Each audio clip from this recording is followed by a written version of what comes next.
Hi friends, ఈరోజు పొన్నగంటాకు కందిపప్పుతో పొడి కూరని ఎలా తయారు చేసుకోవాలో చూద్దామండి. ఇది చాలా టేస్టీగా ఉంటుంది.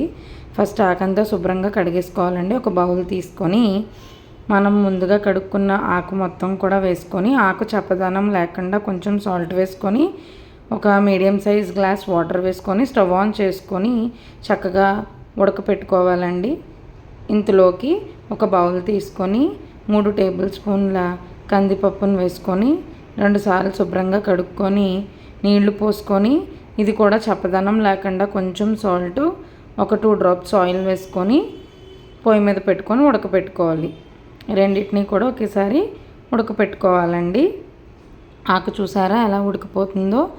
ఈ ఆకు అన్నది ఒక 10 నిమిషాలకి ఉడికిపోతుందండి. కందిపప్పును కూడా మనం అదే టైంలో ఉడకపెట్టుకోవాలి. ఇలాగా చూసారు కదండి, ఒక 10 నుంచి 12 నిమిషాలకు ఆకన్నది ఇలా ఉడికిపోతుంది. దీన్ని మొత్తం కూడా డ్రైన్ చేసేసుకోవాలి. వాటర్ లేకుండా కన్నాల బుట్టలోకి చల్లారి పెట్టుకుంటూ ఉండాలి.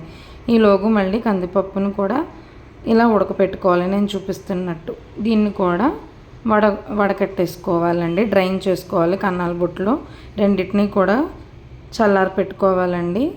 ఒక 10 నిమిషాలు చల్లారి పెట్టుకోవాలి. ఈలోగు మూకిడిలో ఆయిల్ వేసుకొని, ఆయిల్ హీట్ ఎక్కిన తర్వాత దాంట్లోకి పోపు గింజలు వేసుకోవాలండి. ఒక ఎండుమిరపకాయ, కొంచెం కరివేపాకు వేసుకోవాలి.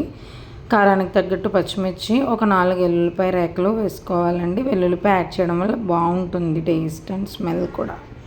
నెక్స్ట్ ఆకంతా కూడా ఇలా గట్టిగా స్క్వీజ్ చేసేసుకోవాలండి. ఆకులో తడి ఉంటే కూర బాగోదు. బాగా గట్టిగా స్క్వీజ్ చేసుకొని ఈ ఆకంతా కూడా మనం మూకిళ్ళలో వేసేసుకొని కలుపుకోవాలి.